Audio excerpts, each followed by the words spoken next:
Bonjour à toutes et à tous. Bonjour Eric. Bonjour Jérôme. Alors, je suis avec Eric Allard, que vous avez sûrement pu croiser, que ce soit sur ma chaîne YouTube ou sur Passion d'apprendre ou même Les Intelligences, parce que tu es aussi intervenu pendant la semaine des intelligences. Tu es coach olympique, ancien coach olympique, conférencier, justement, sur tout ton parcours de sportif de haut niveau et de coach olympique. Et tu es également directeur du campus Nantes, d'une école de commerce spécialisée en management du sport, qui est donc l'école Amos, si je ne me trompe pas. Eh bien, tu as bien résumé, Jérôme. Voilà. Donc, j'ai été d'abord athlète sportif, ensuite manager de plusieurs équipes sportives et aujourd'hui, je suis à la fois conférencier, coach et donc directeur de ce fameux campus Amos Nantes. Ok, donc, comme, genre, en fait, je parle souvent de toi, hein, même si tu n'es pas présent dans mes conférences, etc. Parce que c'est vrai que tu m'as pas mal inspiré, notamment pour me préparer au championnat du monde de mind mapping. Parce que justement, comme on a bossé ensemble, en fait, j'ai pu voir comment tu fonctionnais avec justement comment préparer sur 4 ans. Alors là, c'était un peu plus court pour moi, Oui. mais voilà, comment préparer des étapes, des sous-objectifs et d'actualiser les objectifs, capitaliser sur les victoires et les échecs. Et ça m'a beaucoup apporté. Donc, c'est pour ça que pour moi, c'est un vrai plaisir de t'accueillir de nouveau là sur ma chaîne, justement pour parler à la fois de soft skills, de performance également. Et justement, je pose une question. Je pense que certaines personnes peuvent se poser la question, parce que tu as quand même un parcours assez atypique, en fait. Hein. Tu as commencé comme sportif de haut niveau et maintenant tu es directeur d'une école de commerce. Et en passant par ces étapes-là, comment, en fait, quelles ont été les étapes et comment tu penses que tout ça est finalement cohérent par rapport à qui tu es et ce que tu fais aujourd'hui? En fait, il y a un point commun entre tout ça, hein, qui fait un parcours qui est pas forcément exceptionnel. On a tous des parcours de vie où on change, on passe d'un métier à l'autre, où on fait des ponts entre un métier puis un suivant. Moi, c'est ce que j'adore, c'est la rencontre avec les gens. C'est la communication qui plus tard s'est transformée en l'accompagnement de personnes à atteindre leur potentiel, alors que ce soit dans le monde du sport. Hein. J'ai été pendant pratiquement 20 ans coach d'équipe sportive, mais aujourd'hui c'est exactement pareil en tant que directeur d'école où à la fois auprès de mon équipe qui travaille avec moi, tout comme de mes étudiants, ce que j'aime c'est l'interactivité, l'interaction que je peux avoir avec mes étudiants et comment je peux les amener à non pas faire qu'ils aient la même carrière que moi, mais qu'ils aient leur propre carrière et une carrière qui leur plaît. Et donc, c'est ça qui est le point commun, en fait, dans toutes mes expériences depuis un peu plus de 30 ans que je suis dans la vie active. Et du coup, ça paraît, oui, ça paraît hyper logique. Tu travailles avec l'humain et l'humain à travers le sport ou à travers l'entrepreneuriat ou le management. Et est-ce qu'il y a une méthodologie ou un outil qui revient constamment, quels que soient les profils ou quels que soient les secteurs d'activité, ce serait lesquels? Alors, si j'avais vraiment une formule magique, je serais très riche, je pense. On aura l'occasion d'en parler entre les hard skills et les soft skills. Je pense que c'est la bienveillance, l'empathie, l'écoute qui va faire la différence au niveau humain. Alors, écoute, bienveillance et empathie, ça ne veut pas forcément dire toujours être d'accord avec les autres, hein, puisque j'ai eu des conflits à gérer sur des échanges d'idées, des stratégies à mettre en place pour arriver à l'objectif commun qu'on s'était fixé.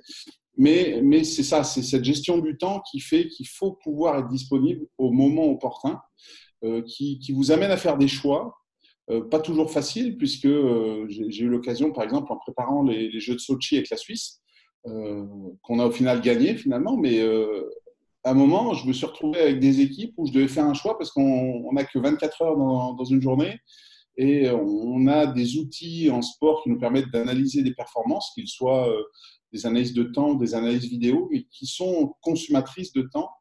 Et il y a un moment, j'ai dû mettre certains outils de côté, même s'ils participaient à la performance, pour me dire, il faut que je garde du temps pour être disponible pour l'humain, que peut-être je ne vais pas utiliser aujourd'hui parce qu'il n'y en aura pas besoin. Mais par contre, si demain j'en ai besoin, il faut que je sois disponible, à la fois en termes d'énergie propre à moi, en termes de temps, en termes d'état d'esprit. Et ça nous amène à faire des choix Et d'un côté, j'avais un outil qui était cartésien, qui était technique, avec lequel on pouvait gagner peut-être entre 5 et 10 centièmes, ce qui est énorme pour nous en bobsleigh. Mais d'un autre côté, je savais très bien que si 2-3 jours après, je n'étais pas disponible pour un athlète, pour pouvoir l'accompagner, pour pouvoir l'aider, pour pouvoir l'écouter, ben là, ce n'était pas en centième, c'était peut-être en dixième de seconde qu'on allait perdre du temps. Et là, c'était catastrophique. D'accord, donc vraiment investir ton temps là où il faut et en priorité chez les humains plutôt que les outils, si j'ai bien compris. Oui. Et le gros problème aujourd'hui que j'ai moi rencontré en coachant des managers ou des dirigeants, c'est que quand on gère l'humain, on ne peut pas dire, bah voilà, je vous accorde 2 heures, vous allez augmenter de tant pour cent. C'est touchy, c'est pas comme ça, c'est pas une formule mathématique. C'est pour ça que je disais tout à l'heure, si j'avais une formule mathématique et une méthode, je serais peut-être riche, même si c'est pas forcément mon but, mais voilà. Et en fait, c'est donc difficile à comprendre. C'est difficile parce qu'aujourd'hui, on est quand même dans une société, que ce soit sportive, où on veut de la performance et des médailles, ou dans le cadre de l'entreprise, on veut une rentabilité, on veut des marges et tout ça. On aime bien dire, voilà, bah, je veux bien investir 2 jours de formation, mais il faut que ça m'augmente de tant de pourcents. Si on fait une formation sur la gestion du temps, j'ai envie que vous me disiez combien de temps je vais gagner par semaine, un chiffre précis. Et des fois, j'ai ces remarques-là en retour en disant, bah voilà, je vais vous coacher, je vais vous accompagner. Oui, mais je vais augmenter de combien de pourcents, je vais être meilleur de combien de pourcents. Ça je ne peux pas le dire. Oui, c'est vrai que ça, c'est très difficile parce que déjà, ça dépend de trop de paramètres. Voilà, est-ce que la personne est dans une bonne situation, fatiguée ou dans un bon environnement. Ça ne dépend pas forcément du coach aussi parce que tu peux coacher, mais la personne, si elle ne met pas en place, du coup, ça ne dépend pas du coach non plus. Donc, c'est vrai que c'est pas forcément évident tout ça. Mais j'imagine que toi, donc, tu accompagnes les personnes, mais tu t'es accompagné toi-même aussi ou tu t'accompagnes encore quelque part. Est-ce que tu t'auto-coaches? Est-ce que tu t'es mis, par exemple, des habitudes ou des routines pour pouvoir justement développer tes compétences ou justement ce mindset quelque part que tu as pu transvaser du milieu sportif au milieu du management? Alors, j'ai une routine un peu globale que j'ai apprise de mes années bobsleigh en tant que pilote. J'étais pilote et en fait, le bobsleigh a ça d'un petit peu de bizarre, c'est qu'on est un sport d'équipe, puisqu'on fait soit du bob à 2, soit du bob à 4. Et en fait, à partir du moment où on commence l'action, on n'a plus aucun contact les uns avec les autres. C'est-à-dire qu'à partir du moment où on commence à pousser, on ne se parle plus, on ne se fait pas des gestes dans le bob pour se dire va à gauche, va à droite, trop tôt, trop tard. On n'a pas d'indication. C'est-à-dire qu'à partir du moment où on commence l'action proprement dite de notre sport, jusqu'à la ligne d'arrivée, on n'a plus d'interaction entre nous. Et donc, il faut qu'au départ de notre descente, chacun sache exactement ce qu'il a à faire. Alors que ce soit en phase de compétition pour performer ou en phase d'entraînement pour tester de nouvelles choses et s'améliorer, jusqu'à la ligne d'arrivée. Et donc, on est concentré, on sait ce qu'on a à faire, on fait l'action et après, on débriefe. Et en fait, je me suis rendu compte, certains me disaient oui, mais c'est un peu robotique parce que tu dois tout apprendre par cœur, etc. Ce qui est un peu vrai. Le but, c'est d'essayer de reproduire tout ce qu'on fait de bien à chaque descente. Mais en fait, je me suis rendu compte que finalement, savoir exactement ce qu'on avait envie de faire avant de descendre notre piste, qui dure en gros 1 minute, ça nous permettait en fait d'avoir des ressources disponibles quand quelque chose se passait mal. C'est un peu paradoxal, mais en fait, savoir exactement ce qu'on veut faire et le schéma qui nous permet d'aller au résultat nous permet d'être créatif quand quelque chose arrive qui n'était pas prévu. Parce que, étant donné qu'on sait exactement ce qui doit se passer après, on a des ressources disponibles, alors qui sont parfois de l'ordre du réflexe en bobsleigh, puisqu'on parle de centièmes de seconde. Mais ça m'a amené à me poser la question de savoir comment je veux faire. Et du coup, j'essaye au plus possible de prévoir ce qui va se passer dans ma journée du lendemain ou dans ma semaine, dans mon mois. C'est-à-dire que je note, je fais des plans, je fais des revues quotidiennes, des revues hebdomadaires, mensuelles. Je note tout. Je me suis formé à ça, j'ai lu beaucoup de choses, notamment la méthode GTD de David Allen. Je n'ai pas tout pris, mais j'ai pris certaines choses. Et ça fait que demain, je retourne travailler, puisque nous, en France, toi, tu es en Angleterre, mais en France, aujourd'hui, c'est un jour férié. Demain, je retourne travailler et ce soir, je sais que je vais programmer des choses indispensables, les 3 choses indispensables que j'ai à faire, que je sais que je vais faire demain. Je vais programmer les moments importants de ma journée et ça fait qu'elle est rythmée. Et s'il y a quelque chose qui se passe qui n'est pas prévu, je sais où je peux le placer. et donc je peux être disponible. Et donc ça me permet pour l'humain, par exemple, de me dire, je sais que demain après-midi, par exemple, entre 14 et 15 heures, j'ai prévu une plage où je peux faire des choses qui me font avancer dans mon travail, mais qui ne sont pas ni forcément urgentes, ni forcément importantes. Ce qui veut dire que si j'ai quelque chose qui arrive demain matin et que je dois libérer cette plage horaire, ça ne me pose aucun souci. Donc, en fait, oui, c'est cette méthode qui permet donc d'anticiper et de prioriser. Mais du coup, comment ça se matérialise? Est-ce que tu utilises par exemple des post-it? Est-ce que tu utilises un mind map? Est-ce que tu utilises Google Calendar? Est-ce que tu les mets par exemple dans ton agenda? Comment concrètement, ce soir, je vais dire, OK, je vais faire ces 3 actions-là demain?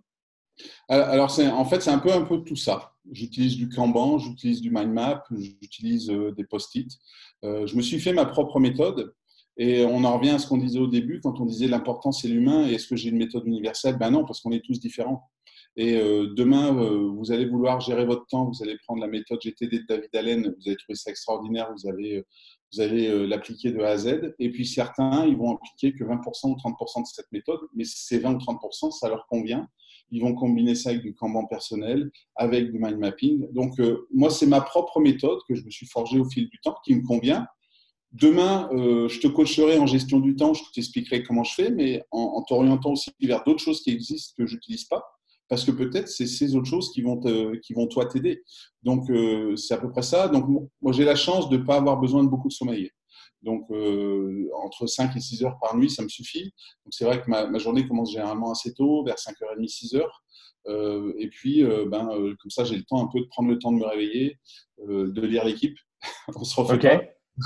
Voilà, c'est une routine que j'ai. Et, je lis l'équipe parce que c'est un sujet qui me passionne, le sport, qui me nourrit depuis 30 ans. Ça me permet de me réveiller, de boire mon café tranquille. Et puis après, j'attaque ma journée. J'aime bien démarrer tôt parce qu'on enlève toutes les nuisances extérieures. C'est-à-dire que quand on commence à 6h30, jusqu'à 8h30, on a l'impression d'avoir fait une journée de travail. On n'a pas de coup de fil, on n'a personne qui débarque dans votre bureau. Donc, on est vraiment au calme et j'ai besoin de cet environnement parce qu'on sait, on se dit que dans les entreprises, généralement, il y a des statistiques qui disent qu'on est interrompu entre toutes les 8 à 12 minutes. Quand on sait qu'il faut 2-3 minutes, généralement, dans le meilleur des cas, pour se reconcentrer. Ouais. J'aime bien cet environnement où je travaille un peu avec la méthode Pomodoro aussi, où j'alterne des plages de travail vraiment focus sur ce que je fais avec des plages de repos. En mode monotâche, pour les personnes qui ne connaissent pas le Pomodoro, c'est vraiment, je mets le téléphone de côté, je fais une seule tâche. Moi, par exemple, je fais du Pomodoro aussi. Et la tâche, elle est sur un post-it. Je mets le post-it là et c'est ça pendant 25 minutes. Voilà, c'est ça. Trier ses mails. Mais ça veut dire que si vous triez un mail, par exemple, en méthode Pomodoro, si dans la signature de la personne, vous avez un lien vers son site web, ce n'est pas « je vais voir son site web et un site web à un autre ». Je trie mes mails. Par contre, ça veut dire que peut-être que je note dans un coin de ma tête ou sur un post-it, aller voir le site web plus tard. Donc voilà, c'est un mix de tout ça. C'est ma propre méthode. Ça me permet également d'avoir plein d'ouverture d'esprit pour demain, si toi, la méthode GTD ne te convient pas, te dire, oui, il y a d'autres choses qui existent. Le Kanban, le mind mapping, mais je ne t'apprends rien, tu es champion du monde. donc voilà, c'est un peu ça. Ma routine, c'est ça, c'est cadrer pour être créatif, en fait. Ok, super. Et donc, beaucoup de préparation, d'organisation personnelle pour t'alléger l'esprit. En fait, c'est vrai que ça peut paraître contre-intuitif de mettre beaucoup de structure pour laisser de la place à la créativité, mais en même temps, la créativité n'est la contrainte aussi. Donc, il y a aussi une part de vérité là-dedans que je trouve très, très bien. Par rapport à tous ces mots-clés que tu as dit finalement, tu parlais donc d'organisation. Tout à l'heure, tu parlais d'empathie, d'humain.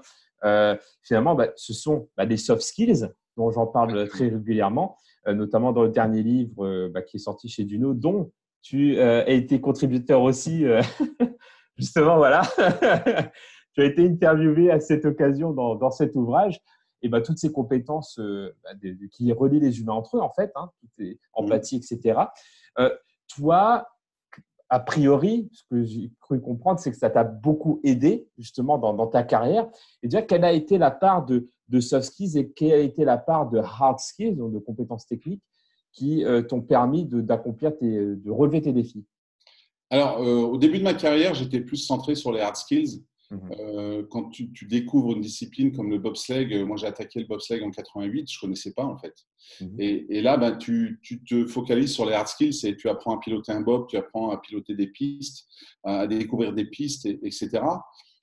Mais assez vite, je me suis rendu compte qu'en fait, les hard skills, si tu as vraiment les soft skills qui vont derrière, tu vas mettre ce qu'il faut en place pour les apprendre. Et aujourd'hui, c'est vrai que ce soit dans le monde du travail ou dans le monde du sport, si demain, ta motivation, c'est de trouver un nouvel emploi, que cet emploi de tes rêves, tu le trouves, et qu'une des compétences hard skills pour ça, c'est d'être performant je sais pas, en Excel, et ben, si tu as la motivation, si tu as l'envie, si tu as la passion, tu vas mettre en place ce qu'il faut pour apprendre au niveau hard skills Excel.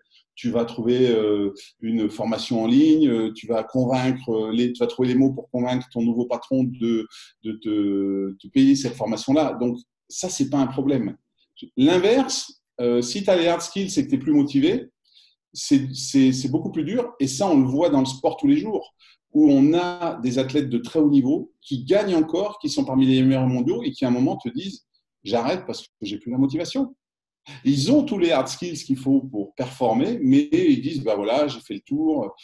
Alors, est-ce que la motivation, c'était l'argent? Est-ce que c'était la reconnaissance? C'était seulement les médailles ou l'amour du sport? Chacun a sa propre motivation personnelle, mais il y a un moment, ils n'ont plus cette motivation-là. Ils ont encore les hard skills et les compétences pour être les meilleurs au monde, mais ils arrêtent. Ils disent voilà, j'ai fait le tour. Donc, ça prouve bien qu'entre hard skills et soft skills, quand vous avez les soft skills, vous avez trouvé une voie pour avoir les hard skills. Par contre, l'inverse, c'est pas forcément vrai. Mhm. Donc ça a baigné, à partir du moment où j'ai compris ça, ça a baigné ma vie, quoi, et ça a drivé ma vie. Mhm. Super. Et du coup, quels ont été les soft skills clés, selon toi, qui t'ont permis d'avancer dans ta vie? La motivation, Mhm. l'organisation, la gestion du temps, hein, parce qu'on dans le monde du sport, on apprend à gérer le temps, parce qu'en fait, on essaye de se reposer le plus possible pour récupérer des efforts et justement être disponible. Quand on est athlète, récupérer pour qu'on ne soit pas fatigué le jour de la compète. Et quand on est coach ou manager tel que je le concevais, c'était récupérer pour être disponible le jour où on a besoin de moi. Donc ce sont les soft skills les plus importants, mais parmi ceux que tu cites dans tes ouvrages, je pense qu'ils sont tous importants à un degré moindre. Et en fait, je pense qu'ils prennent le pas les uns sur les autres à un moment de ta vie ou un moment de ton objectif. Et puis un jour, ça va être la motivation, un jour, ça va être la communication, l'organisation, etc. Donc, il faut tous les avoir un petit peu, Mhm. au moins. Oui. Oui, bah, de toute façon, ce qui est magique avec les soft skills, c'est que tout le monde les a en soi, au moins en potentiel. Et après, comme tu dis, il y a toutes des stratégies de développement. Ce qui est bien, en fait, avec les soft skills, c'est que ça fonctionne un peu comme les hard skills aussi, d'une certaine manière. C'est qu'on peut les apprendre, on peut les Exactement. développer. Moi, je reprends le mind mapping. Moi, à l'origine, moi, c'était pas vraiment mon truc. Moi, je n'étais pas particulièrement créatif. Surtout, je ne savais pas dessiner. Du coup, bah, j'ai pu développer cette créativité grâce à ça, en fait. Donc, c'est quelque chose qui se développe. Et c'est pour ça que je trouve ça aussi, cette vision-là, en tout cas, est porteuse de plus d'espoir pour tout le monde que la vision talent, soit tu l'as, soit tu l'as pas, en fait. En tout cas, Exactement. pour ce paradigme-là. Après, on peut voir les soft skills comme des talents du moment où tout le monde les a. Bref, je parle beaucoup aujourd'hui. C'est toi qui parles beaucoup plus. Et justement, tu parlais de phases dans la vie, de défis, etc. et d'humains. Est-ce que tu as des mentors qui t'ont inspiré ou qui t'ont aidé dans ton parcours? Alors, je suis quelqu'un qui adore apprendre, qui adore découvrir, qui aime bien lire. J'ai une bibliothèque très fournie. J'ai développé un hard skills qui est de parler anglais et allemand. Et Mhm. ça me permet d'ouvrir mon champ des possibles, puisqu'il y a des livres qu'on ne trouve que en langue anglaise. Et en fait, j'en ai eu à différents moments de ma vie. Je veux dire, un moment, le premier qui m'a fait comprendre le développement personnel, c'est Tony Robbins. Qu'on l'aime ou on l'aime pas, qu'on n'aime pas tous les écrits, c'est autre chose. Mais en tout cas, moi, il m'a ouvert à ce monde-là. Dal Milman aussi, qui a écrit L'athlète intérieur et toute une série dessus.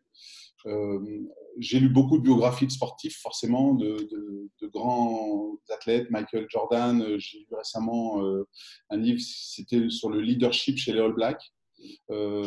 Donc j'en ai eu plusieurs. Aujourd'hui, pour j'ai par exemple chez Amos, j'ai quelques personnes qui sont très inspirantes, qui ont des idées pour développer Amos, qui me parlent beaucoup et avec qui j'adore échanger. Donc, j'ai eu des mentors, j'en ai pas eu un où je peux dire c'est celui-là. Mhm. Mais j'en ai eu plusieurs.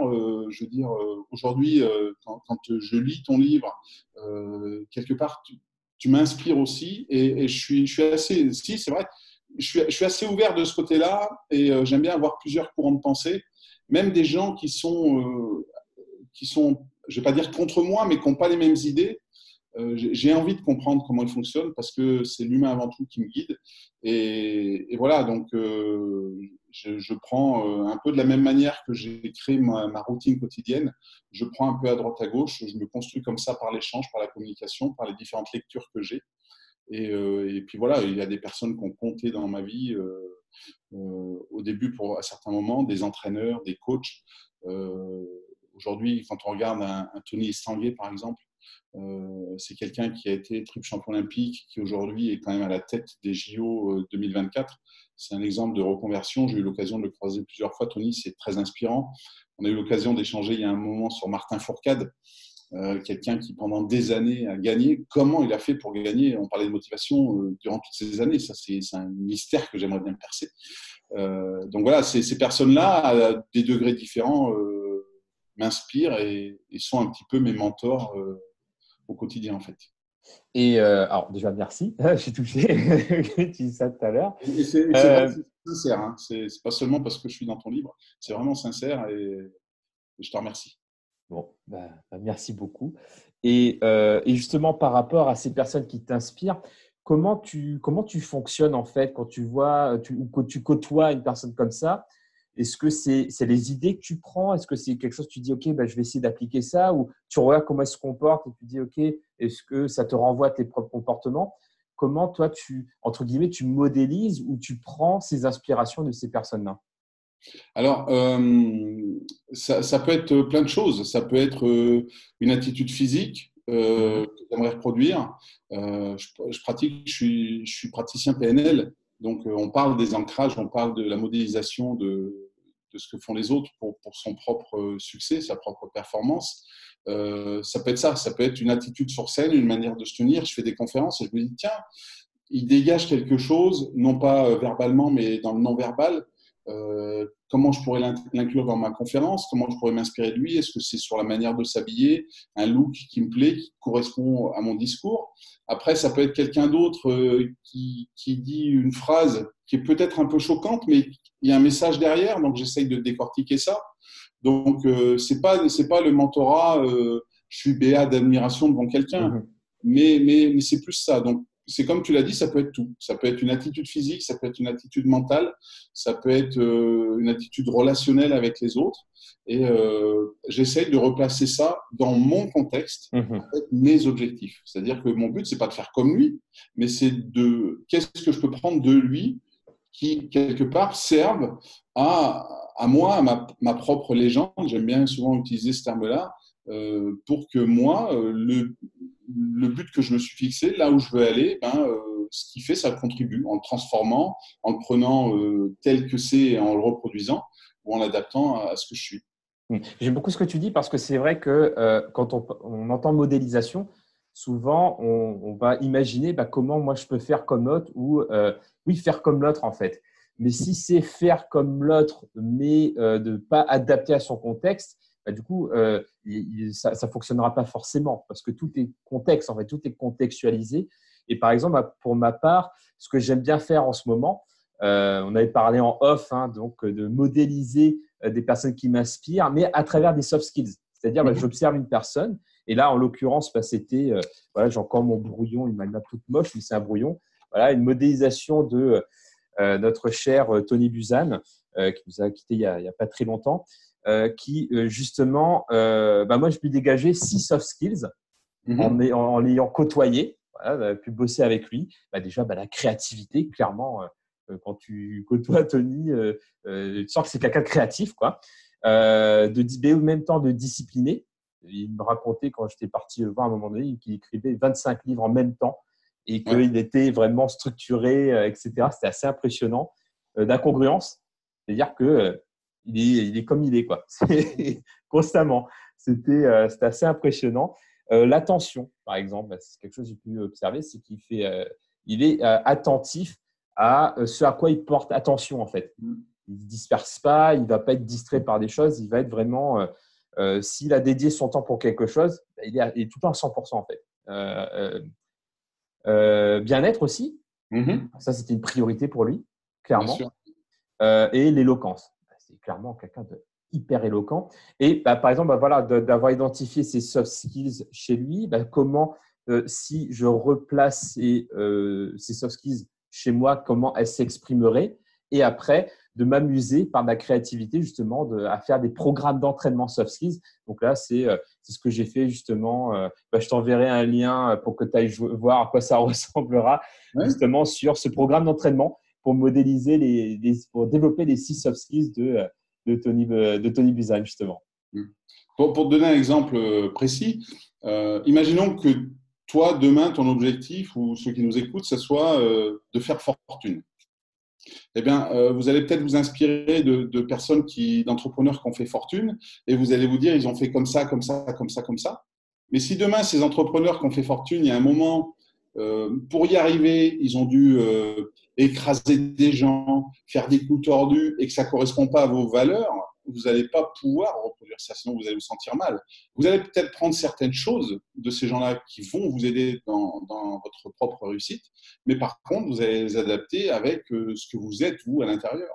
C'est pour ça que je dis, on peut modéliser de A à Z si la personne nous correspond complètement, mais par contre, on peut modéliser de A à D, et puis modéliser de E à G quelqu'un d'autre, pour se construire, s'aider, et puis peut-être qu'il y a des champs où on n'a pas besoin de modéliser. On est ce qu'on est, ça nous suffit, et puis ça va très bien. Et J'aime beaucoup ça.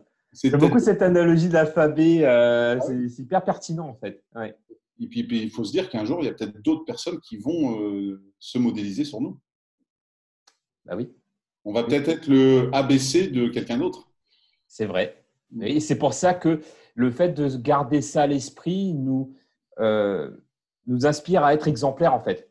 Parce que finalement, c'est vrai que notre comportement, quelle que soit notre situation, va avoir un effet sur les autres. Déjà, les enfants, parce que c'est ce qu'ils font, en fait. Les enfants, ils fonctionnent par mimétisme. Exactement. Et c'est vrai que moi, me rappeler de me dire, OK, je vais avoir un impact, mon comportement, mes décisions, mes actions, mes phrases, mes mots vont avoir un impact direct sur mon entourage.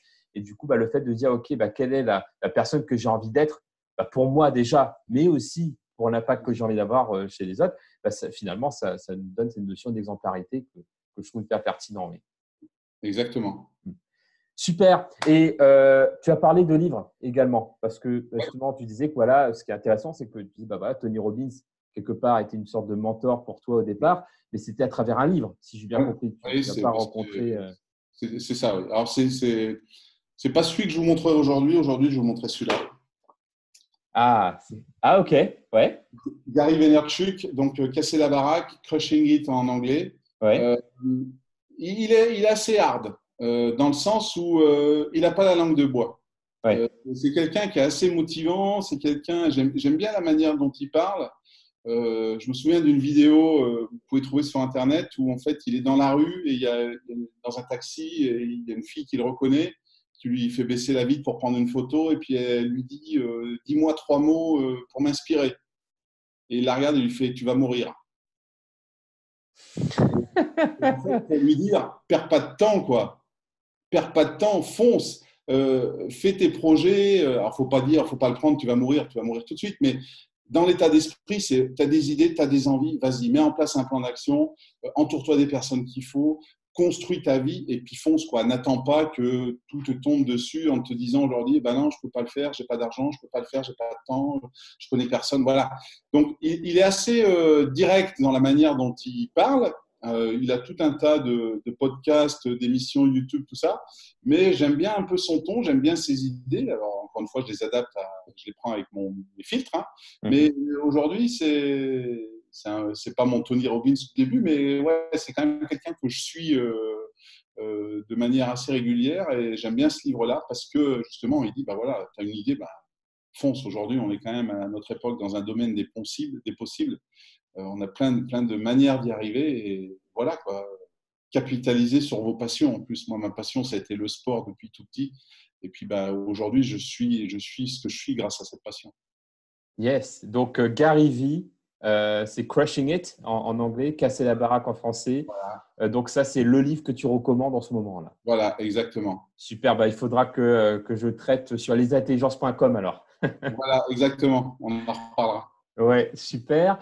Et enfin, pour conclure cette interview, parce que c'est vrai qu'on a l'habitude d'échanger, on peut continuer encore comme ça longtemps. Donc, pour conclure, est-ce qu'il y a un conseil que tu as donné régulièrement ou quel est le conseil que tu as donné le plus régulièrement? Alors, en fait, ça découle d'une question que souvent on me pose quand je coach ou que je forme. C'est j'ai une idée, est-ce que vous pensez que c'est possible? Et en fait, les gens me demandent à moi, est-ce que je pense que c'est possible? Et moi, je leur dis, c'est un peu ce que dit, c'est pour ça que ça me parle, ce que dit Gary Vaynerchuk, c'est foncer, quoi. Vous avez un rêve, le but, c'est pas de changer votre rêve, mais c'est de mettre en place une stratégie, un plan d'action qui vous permette d'y accéder. Vous voulez créer votre entreprise, vous voulez travailler dans telle entreprise, soit sportive au PSG, ou à Barcelone, Real Madrid, vous voulez faire le tour du monde. Le but, c'est pas de se dire, je peux pas le faire l'année prochaine, peut-être pas. Mais par contre, combien de temps ils vous font? Qu'est-ce qu'il faut mettre en place comme plan d'action? Une stratégie que vous allez régulièrement réviser, hein, comme on peut le faire pour une stratégie olympique, et vous allez mettre en place les choses qu'ils font. Et ça veut dire que au quotidien, à partir du moment où ça s'intègre dans un plan d'action à plus long terme, qui va correspondre à votre vision, votre quotidien, même s'il n'est pas celui dont vous rêvez, s'il s'intègre dans un plan plus large, il va être beaucoup plus motivant. On en revient aux soft skills. Aujourd'hui, je dois apprendre l'anglais pour mon rêve qui est faire partie de l'organisation des Jeux Olympiques de Los Angeles en 2028. Eh ben, je vais faire barman à Londres pendant 1 an. C'est pas mon rêve d'être barman à Londres, mais par contre, dans mon plan à long terme, ça prend tout son sens parce que j'apprends l'anglais. Et à ce moment-là, le quotidien est beaucoup plus motivant et il a du sens. Donc, en gros, c'est ça.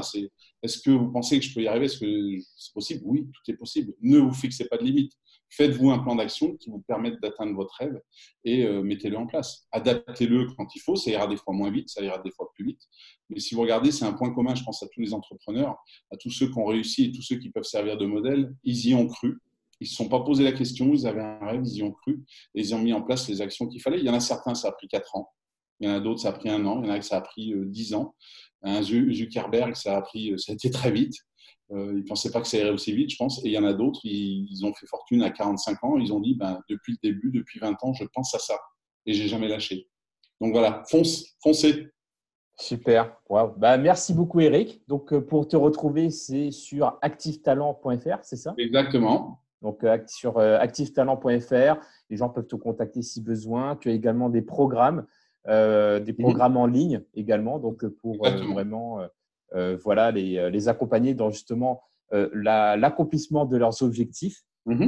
Et voilà, voilà, je recommande parce que, comme je disais tout à l'heure, Eric a fortement contribué également à mon objectif qui était de gagner donc, une médaille, donc la médaille d'or au championnat du monde de mind mapping.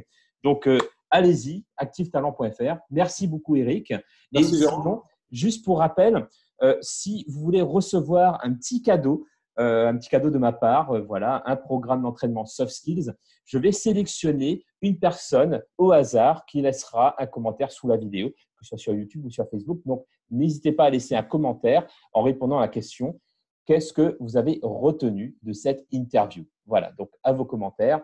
Et sur ce, à la prochaine. À la prochaine, merci, au revoir. Merci, au revoir.